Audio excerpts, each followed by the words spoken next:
Primera de Corintios, primera carta de Pablo a los Corintios, capítulo 1. Y vamos a orar para comenzar. Señor, gracias por tu bondad, por tu misericordia y por la fidelidad con la que nos sostienes, Señor, porque nos has dado tu palabra y en ella podemos venir a conocer tu voluntad y a recibir esa agua de vida que puede transformarnos. Nos ponemos delante de ti y que tu Espíritu Santo, Señor, nos enseñe. En el nombre de Jesucristo, nuestro Salvador. Amén. La primera carta a los Corintios en realidad no es la primera carta a los Corintios, ¿no? Es decir, la semana pasada estuvo el pastor Isaac aquí y vimos toda una primera parte. Y como introducción, Isaac nos platicaba que antes de esta primera carta hubo otras cartas, no se sabe cuántas y no están registradas, no están guardadas. Pero no te preocupes, es decir, no es que le falta a tu Biblia algo, sino que Dios consideró que esas cartas tenían una aplicación local, una aplicación para específicamente los corintios y no era necesario que tú y yo la sepamos. Para nosotros esta es la carta que tenía que quedar preservada. Y esta carta la escribe Pablo probablemente desde Éfeso. Vamos a ver el día de hoy cómo a lo mejor la está enviando por medio de una hermana o el personal de una hermana llamada Cloé. Sabemos que Corinto en aquella época era una ciudad con una economía muy fuerte, era una ciudad que tenía 2 puertos, un puerto a cada lado, distintos océanos. Y eso hacía que fuese una ciudad pues llena de comercio, era una ciudad por lo mismo también llena de pecado. Algunos la han comparado con lo que sería el día de hoy Las Vegas o New Orleans en el tiempo del carnaval, del Mardi Gras. Es una ciudad completamente inmoral, pero en esa ciudad inmoral hay una iglesia. De hecho, cuando Pablo llega a Corinto, Dios le dice, nadie te hará daño porque yo tengo mucho pueblo en esta ciudad. Y uno pensaría, pues a lo mejor tendría mucho pueblo en una ciudad más sana, ¿no? Más noble, más elegante, menos escandalosa. Pero no, Dios tiene mucho pueblo entre los pecadores. Y Dios fue a rescatar gente a través de Pablo. También sabemos que Pablo les escribe, y lo que vimos la semana pasada es que les recuerda a los corintios que hay un llamado a la santidad, que somos, digamos, posicionalmente santos desde el momento en que creímos. ¿Qué quiere decir posicionalmente santos? El Señor nos ha declarado santos. Santo quiere decir apartado, ¿no? Es separado. Dios es santo, santo, santo, porque Él es distinto a todo. Él es separado, no pertenece a la creación. Él es antes de la creación, Él es distinto de la creación. Y Él dice que nosotros, al haber creído en Cristo, hemos sido separados para Él. Hemos sido por eso declarados santos. Y sí, posicionalmente somos santos. Ya le pertenecemos. En Efesios dice que estamos sentados en los lugares celestiales con Cristo Jesús. Entonces, el día de hoy, si eres creyente, ya al momento en que abres los ojos en la mañana, ya estás sentado en los lugares celestiales con Cristo Jesús. A veces nos da la impresión como que despertamos y tenemos que ir poco a poco creciendo, poco a poco, así, ay, más o menos, y ahí llego, y ahí volví a pecar, pero ahí como me esfuerzo a ver si llego, y ahí llegué a la cima, pero ya es de noche, me voy a dormir y despierto otra vez abajo. Pero no es así. Desde que despertamos estamos sentados en los lugares celestiales con Cristo Jesús. Él ya nos ha santificado posicionalmente. Pero hay otro aspecto de la santidad que es en nuestra vida diaria.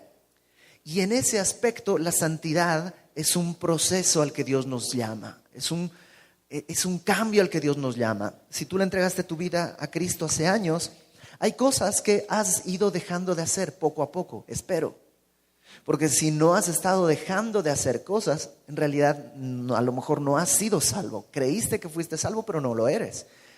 El haber recibido a Cristo como tu Salvador te da una posición en santidad, pero también comienza un proceso de santificación.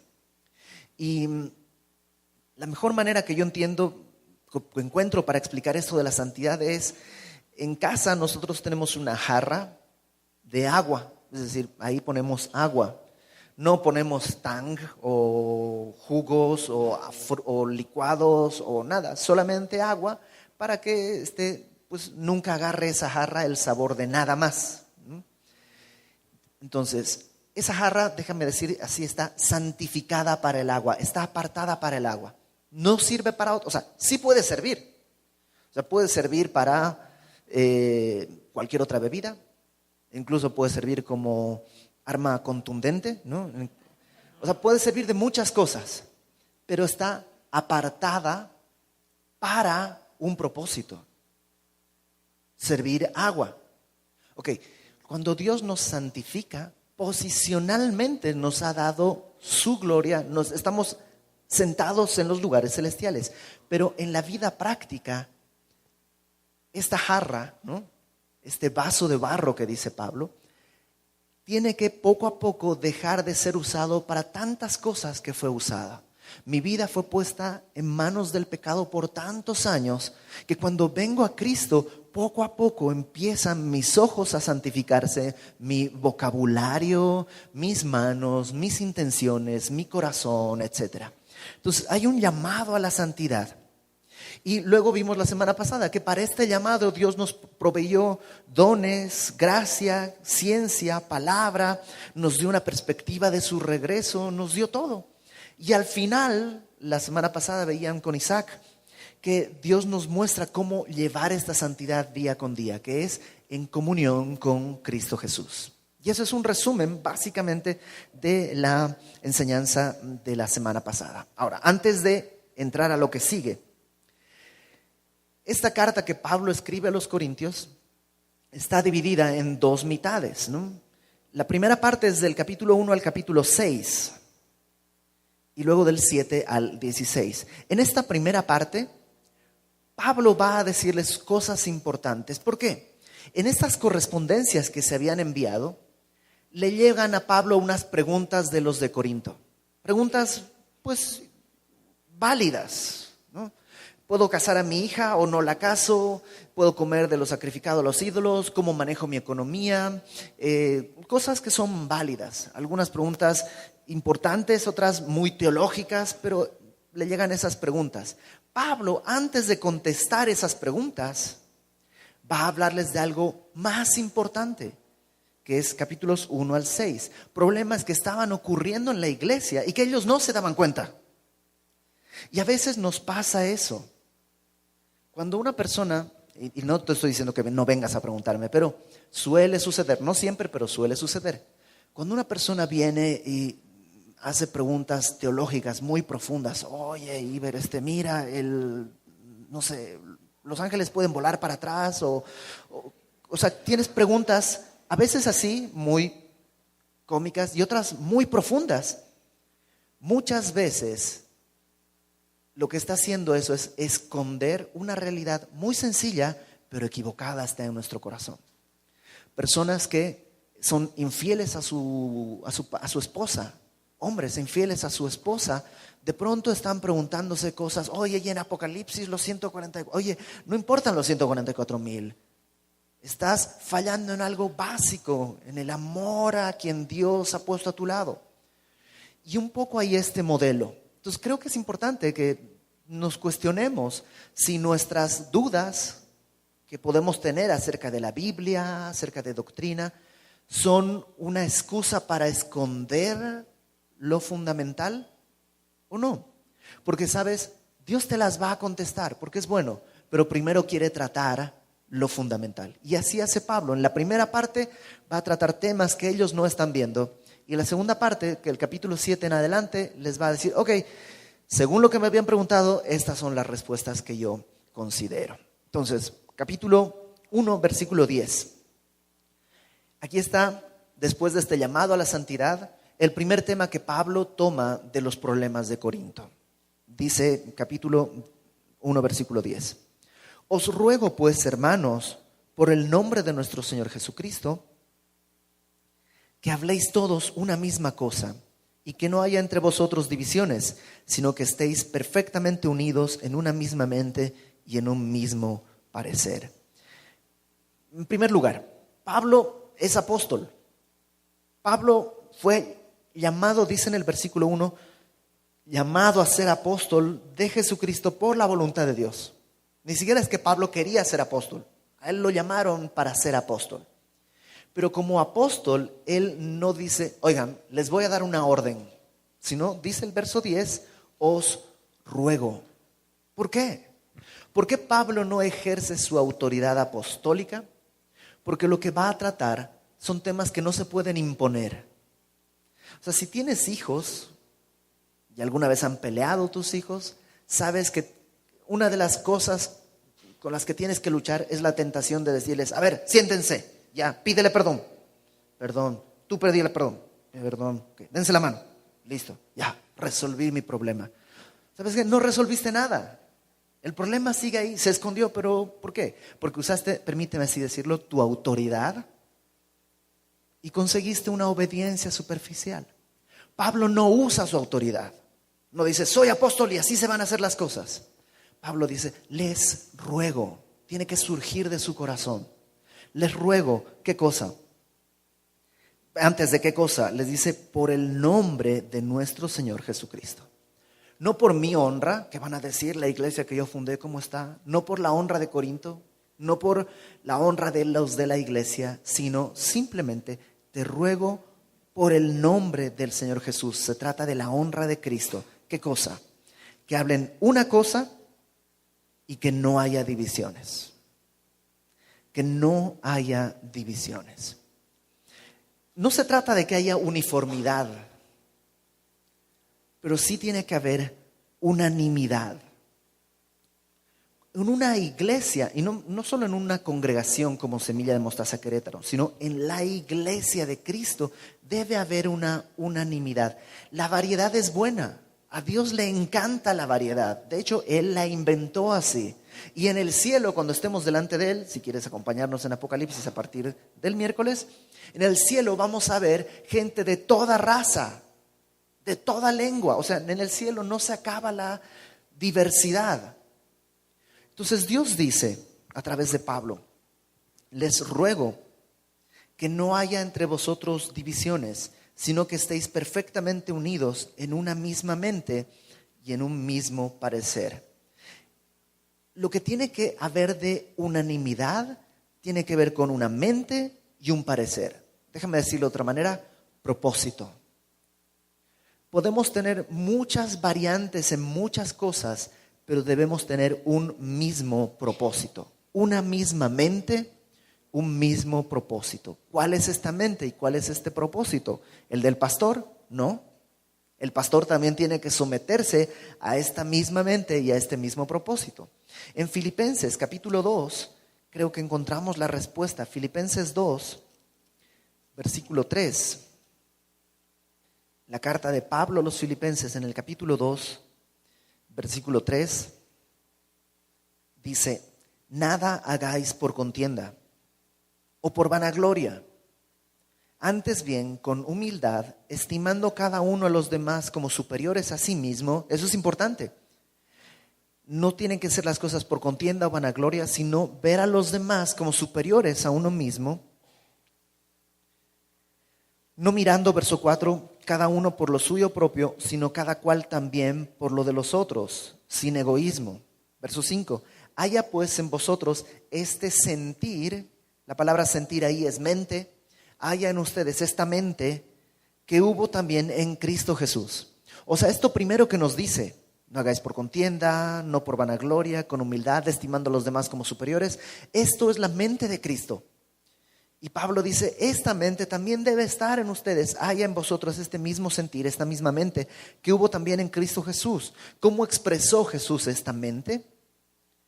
El cual, siendo en forma de Dios, no estimó el ser igual a Dios como cosa a que aferrarse, sino que se despojó a sí mismo, tomando forma de siervo, hecho semejante a los hombres, y estando en la condición de hombre, se humilló a sí mismo. O sea, ya es mucha humillación para un Dios eterno tener que asumir un cuerpo limitado y tener que tener un cuerpo que se cansa, que suda, que tiene hambre, que duele.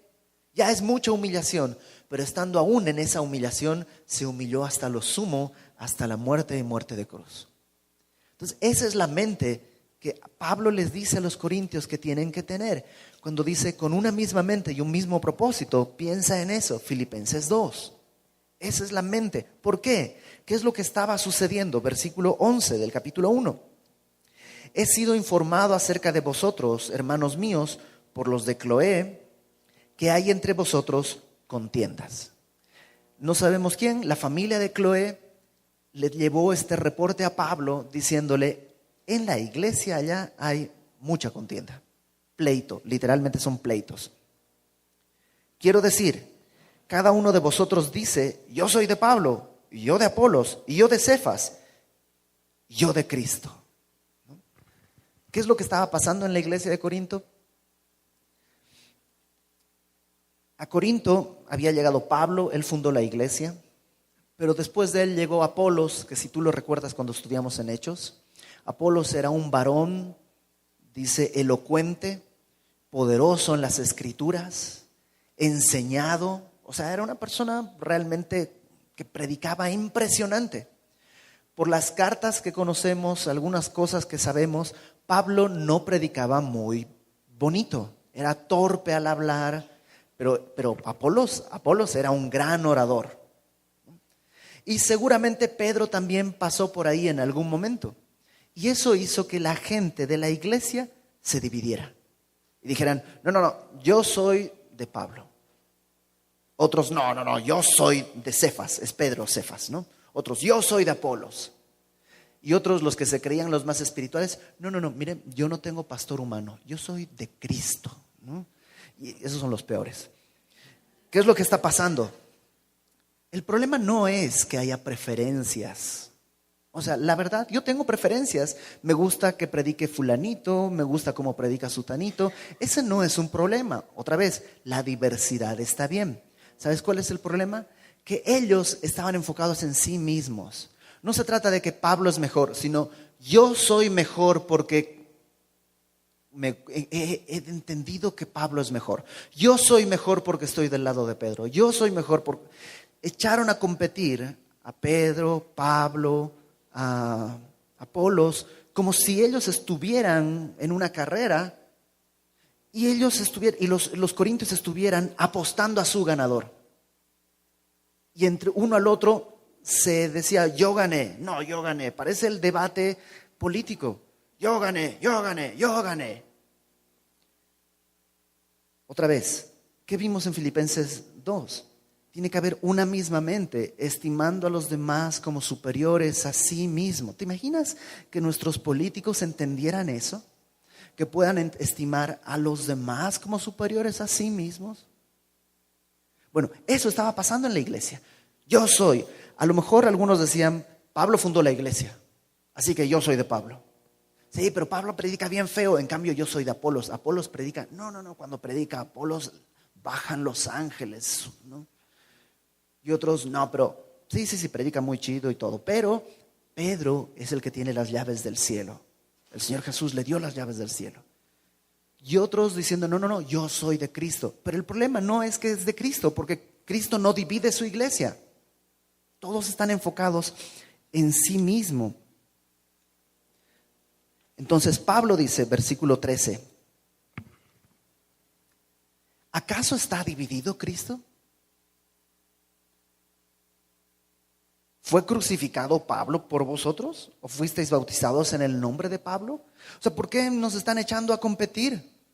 ¿Alguno de nosotros realmente hizo algo majestuoso por ustedes? Pues fue crucificado. O sea, ¿quién de nosotros vino a la tierra sin pecado, murió en la cruz y resucitó al tercer día? Ninguno de nosotros.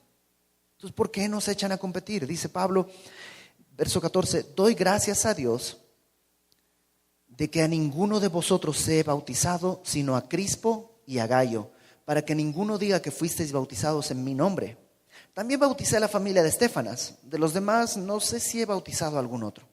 Pues no me envió Cristo a bautizar, sino a predicar el evangelio, no con palabras no con sabiduría de palabras, para que no se haga vana la cruz de Cristo. Pablo dice, nos están dividiendo y ninguno de nosotros pues es digno de ser dueño de una iglesia, solo Cristo. Y empieza a hablar del bautismo, un poco como que se desvía del tema, pero le va a servir para lo que viene. Pablo dice, yo no he bautizado a nadie. Bueno, a Crispo sí bauticé y a Gayo, pero a nadie más. Bueno, de la familia de Estefanas también creo, pero la verdad no sé si bauticé a alguien más. Lo cual nos muestra que para Pablo bautizar no era algo tan importante. Ojo, no estoy diciendo que el bautizo no sea importante. Para la misión de Pablo, bautizar no era lo importante, sino predicar el evangelio. Y la tarea de bautizar se la entregaba a otros. Entre paréntesis, hay luego una doctrina que a lo mejor te la has topado, que te dice que si no te bautizas no eres salvo. Si así fuera, entonces Pablo sería un tipo demasiado nefasto, diciendo, gracias Señor, porque nunca he predicado, nunca he hecho a salvo a nadie. Él dice que él no está llamado a bautizar porque considera que el bautismo no es necesario para salvación. Él está llamado a predicar nada más. Dicho sea de paso, esperamos en un par de semanas poder anunciar bautizos para aquellos que me han dicho que quieren bautizarse. Así que ponte a orar por eso. ¿Es importante? Sí. ¿Por qué? Porque es un mandato de Dios. Pero no es necesario para la salvación. Eso Pablo lo deja muy claro. Entonces termina esto diciendo, Pablo, yo no fui enviado a bautizar, sino a predicar el evangelio, verso 17, y a predicarlo, dice, no con sabiduría de palabras, para que no se haga vana la cruz de Cristo. Pablo dice, nos están echando a competir, ¿quién predica mejor? Pablo, Apolo, Cefas, como si de eso dependiera la efectividad del evangelio. Yo prediqué el evangelio sin adornarlo, porque el creer que adornándolo es un mejor evangelio es hacer vana la cruz de Cristo. Déjame ponerlo de otra manera. Mucho tiempo, yo en Bolivia tengo amigos que son muy inteligentes. Tengo amigos realmente sabios, inteligentes, educados, cultos. Teníamos un grupo de amigos con los que nos reuníamos a leer El Capital de Marx como por 3 años, ¿no? Hubo un momento en que yo dije, ¿saben qué? Esto ya está demasiado, pero los otros siguen ahí estudiando y leyendo y debatiendo, y gente muy inteligente. Y uno de mis grandes conflictos era, ya entrando en México, ya conociendo el evangelio, ¿cómo les voy a predicar a ellos? Son gente tan culta, son gente realmente tan lúcida. ¿Cómo les voy a predicar a ellos? Y traté de informarme y todo hasta que entendí que no importa el cómo predique el evangelio. Pensar que si lo predico de otra manera va a tener más efecto es ponerle el poder a la manera de predicar el evangelio. No sé si me explico. Y entonces, si se tratara de eso, efectivamente, algunas personas en este mismo grupo, algunos son más elocuentes, hablan más fluido. Otros se traban y a cada rato dicen, y se hacen bolas. Entonces, si fuera por capacidad, pues tú, ¿sabes qué? Mejor tú no prediques. Y tú sí, y tú mejor no. Y estaríamos haciendo esas categorías. Pablo se encarga de decirnos, la manera de predicar el evangelio no es lo importante. Y si yo me enfoco en la manera de predicar el evangelio, entonces hago vana la cruz de Cristo. Hago inútil. Porque si se tratara de capacidad, entonces ¿para qué murió Cristo? No más faltaba que yo llegara y ya yo lo hubiera resuelto. Pero Pablo dice, no es mi capacidad. Yo no adorné el evangelio para que no piense que el evangelio predicado es resultado de mi capacidad. Dice Pablo, versículo 18, porque la palabra de la cruz es locura a los que se pierden. Déjame decírtelo así de claro. Para el incrédulo, para el que tiene el corazón cerrado al evangelio, no importa cómo le prediques. Le puedes predicar con tono ñero, le puedes predicar con tono muy culto y refinado, le puedes predicar con tono extranjero, no importa.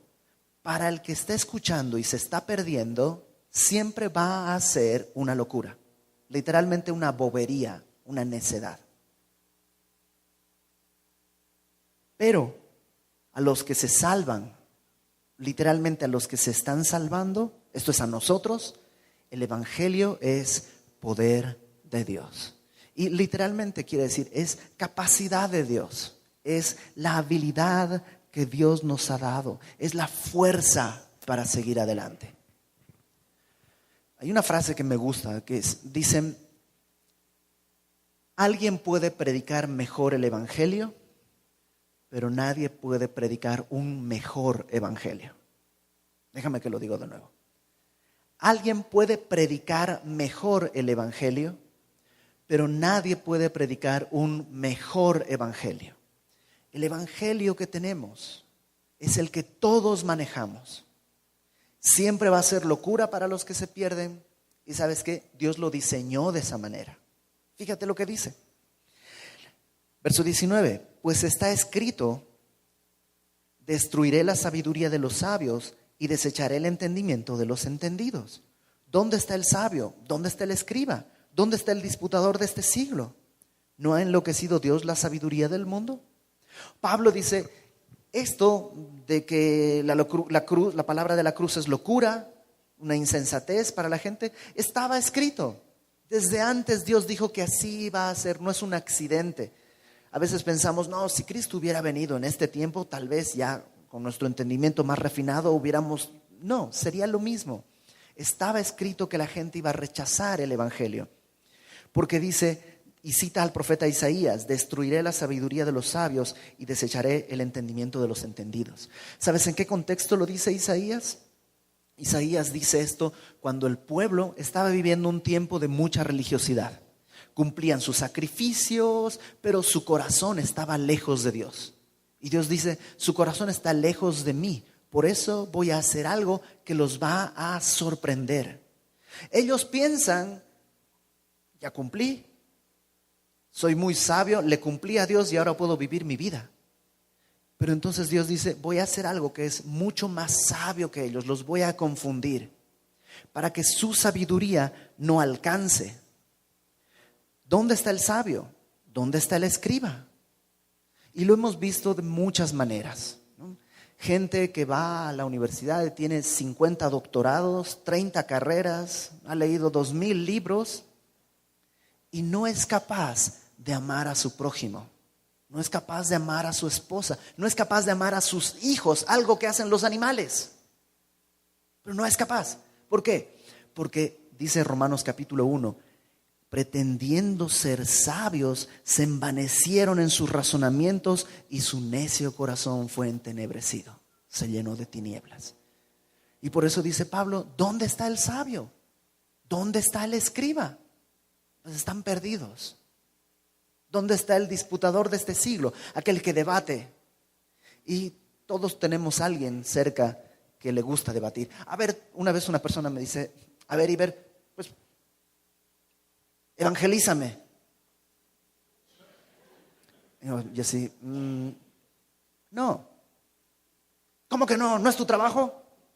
No, debatir no es mi trabajo. Pero, ¿qué te va a decir tu Dios que no me evangelizaste? Pues probablemente me va a decir bien. Todavía no he terminado de tratar con él, al rato te lo envío.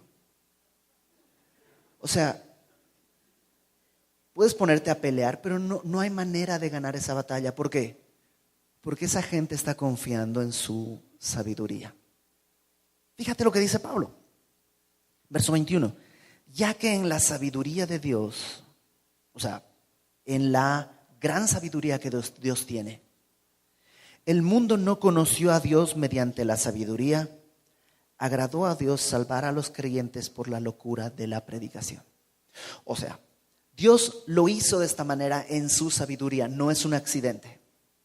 Dios lo hizo en su sabiduría, que por la sabiduría humana no pudiéramos llegar al conocimiento de Dios. ¿Por qué? Otra vez, entre nosotros hay personas que son muy inteligentes, muy sabias, y habrá algunos que no somos muy sabios. Si dependiera de la sabiduría, a lo mejor la mitad aquí sería salva y la mitad no. Pero a Dios le agradó salvar por medio de la locura de la predicación. Cuando yo tenía esos debates con mi mente, ¿no? ¿Y cómo les voy a predicar? Ya voy a ir a Bolivia, ¿cómo les voy a predicar a estos? Es que hasta leían la Biblia mis amigos, ¿no? Entonces, ¿cómo les voy a predicar? Un amigo mío, un amigo que fue fundamental en mis primeros años en Cristo, Hugo Pisano. Él me dijo, Iber, a Dios le agradó salvar por medio de la locura de la predicación. Tú predícales. ¿Qué cosa? El mismo evangelio que le predicarías a alguien de la calle, a alguien sin estudios. Predícales el mismo evangelio. A los dos, al sabio y al no educado, les va a sonar locura. Pero al que Dios está llamando, lo va a enganchar y le va a dar vida. Entonces no trates de predicar un evangelio distinto, porque a Dios dice, le agradó salvar por medio de la locura de la predicación. Así que si tú estás viviendo una situación así y dices, ¿cómo le voy a hacer? Pues así, como lo vimos hace 8 días, que estuvo Isaac acá y dio un taller sobre cómo predicar el evangelio. Así, con la cruz. Si tú no sabes muy bien eso, pronto se abrirán más discipulados y ahí lo vas a aprender.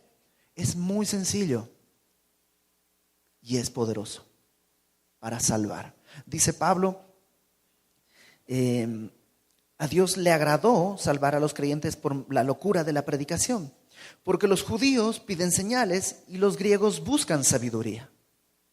Los judíos quieren señales, quieren milagros, y también conocemos gente así, que te dice, no, a ver, pero si Dios existe, que haga aparecer aquí algo, o que Dios sane a mi mamá, o que Dios, y piden milagros, y ¿sabes qué? Dios concede, pero nunca da fe eso. Pero es lo que quiere, hay gente que quiere milagros. En cambio, los griegos buscan sabiduría.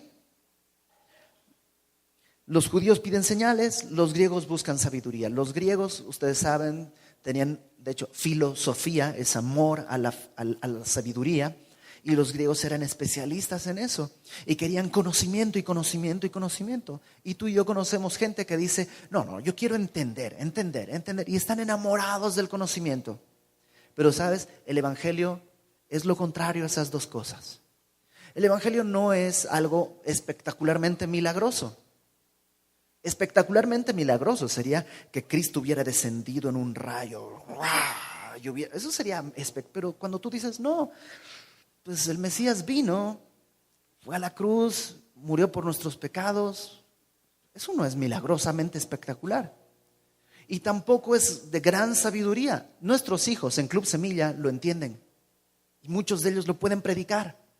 No necesitas estudios y doctorados. Mira, voy a entender. No. Entonces es un estorbo para esta gente. Dice, los judíos buscan señales, los griegos buscan sabiduría, pero nosotros predicamos, ¿qué cosa? A Cristo crucificado. Justo lo opuesto. Para los judíos es un tropezadero, no lo pueden. Y para los gentiles es locura.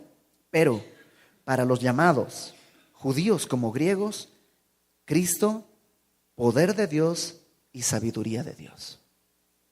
Pablo va a hacer muchas cosas con estos dos principios. Sabiduría y poder. ¿Qué es lo que el mundo busca? ¿Por qué vas a la escuela? Para aprender mucho. ¿Y para qué quieres aprender mucho? Para tener poder. Básicamente esa es la mentalidad del mundo. El evangelio va justo contra eso. Ahora, dice verso 25. Lo insensato de Dios es más sabio que los hombres y lo débil de Dios es más fuerte que los hombres. ¿Por qué buscamos poder? Porque creemos que eso es poderoso. Bueno, el evangelio, aun si fuera lo más débil de Dios, es más poderoso que todo lo más poderoso que pudiéramos ser. ¿Por qué buscamos sabiduría? Para ser más, entender más. Bueno, el evangelio, aun si fuera la necedad de Dios, es más sabio que lo más sabio que tú y yo podamos alcanzar. No sé si me explico. Nuestros límites son tan chiquitos, nuestra sabiduría es tan chiquita, nuestro poder es tan chiquito, que Dios dice, el evangelio, aun si fuera lo más bajo que yo puedo producir, excede lo que tú puedas entender y tú puedas manejar. Entonces no hay que aspirar a otra cosa, el evangelio es suficiente. Y aquí está el ejemplo, verso 26.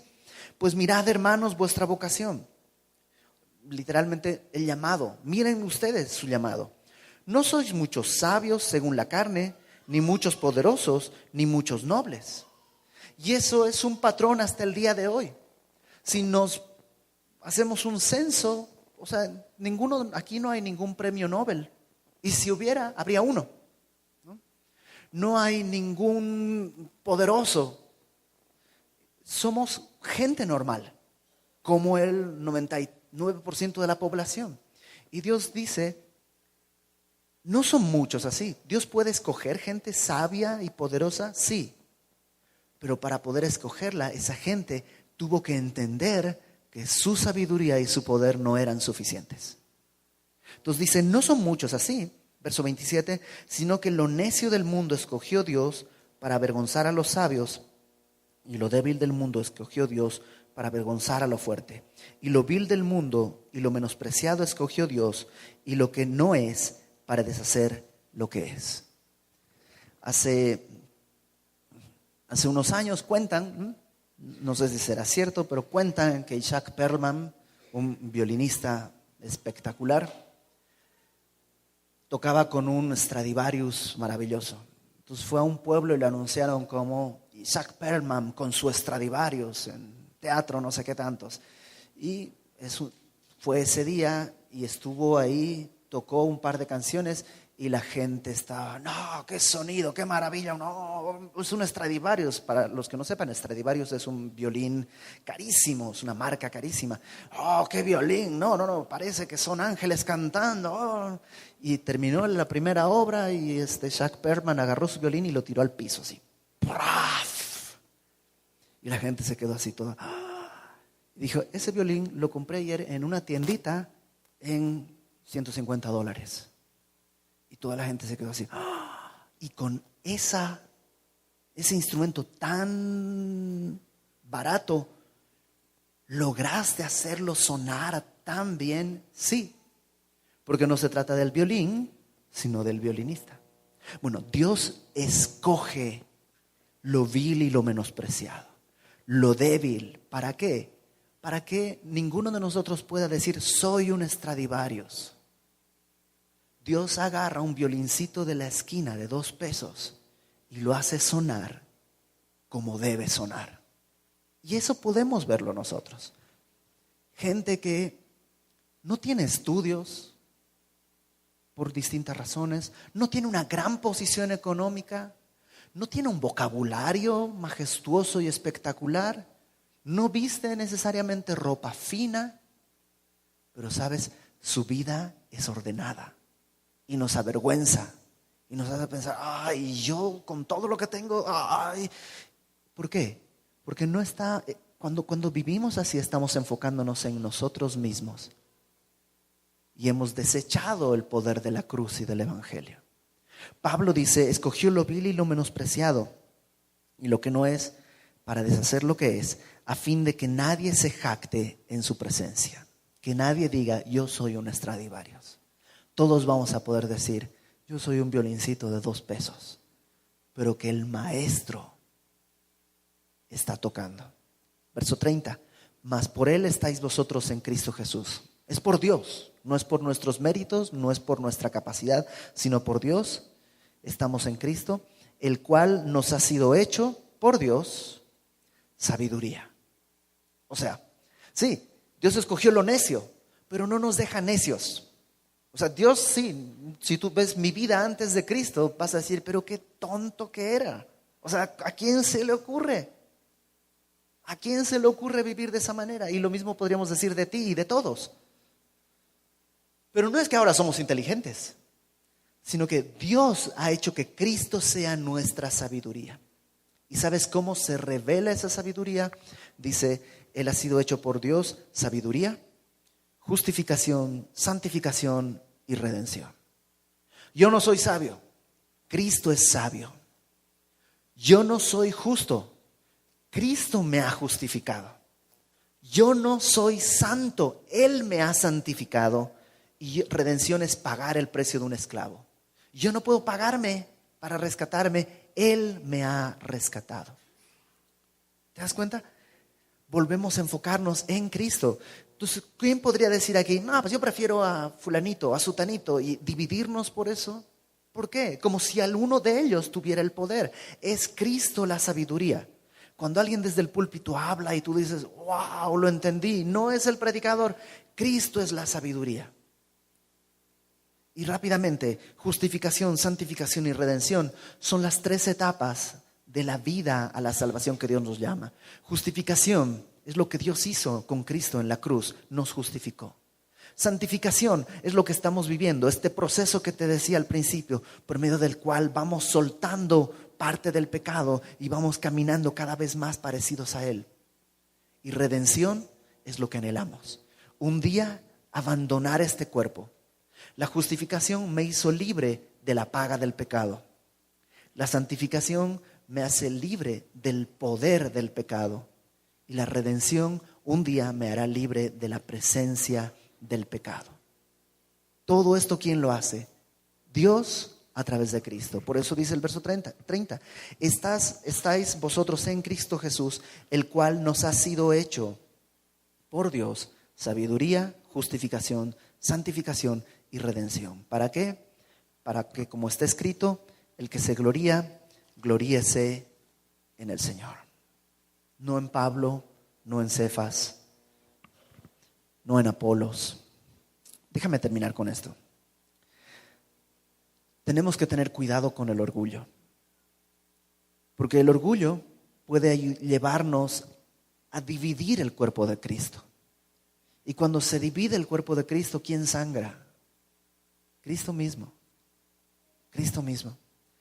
Cuando hay problemas entre nosotros, conflictos, puede haber división. Entonces, ¿quién de los dos que están en problemas? ¿Quién de los dos que está en conflicto va a tener la sabiduría de Dios para decir, voy a estimar a mi hermano superior a mí mismo, porque esa es la mente que Dios quiere que yo tenga? Uno va a estar en orgullo, el otro se va a humillar. ¿Quién? El que ame al Señor, el que ha conocido el amor de Dios. Número 2, la solución es el Evangelio. Y no hay otro Evangelio que el Evangelio que ya tenemos. Es el mismo. Y número 3, Dios nos ha tomado de necedad para hacernos caminar en sabiduría. El que hayamos sido tontos antes era la expresión de nuestra naturaleza. Pero Dios nos ha hecho sabios, nos ha dado su palabra para que no andemos a oscuras, a tientas y a tropezones, sino que caminemos en luz. Pero esto es en Cristo, porque Cristo es la sabiduría, justificación, santificación y redención. Entonces, ¿qué te parece si oramos? Señor, gracias porque tú nos has tomado, nos has llamado de ese pozo,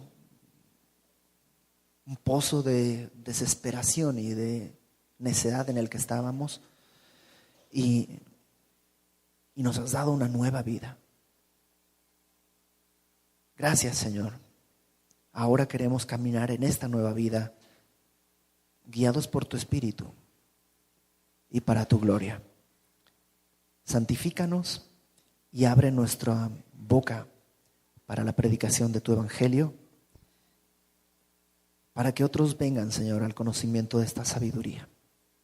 Y todo, Señor, lo pedimos para poder gloriarnos en ti, porque en todo, Señor, solo tú eres digno de gloria. En el nombre de Jesucristo, nuestro Salvador. Amén.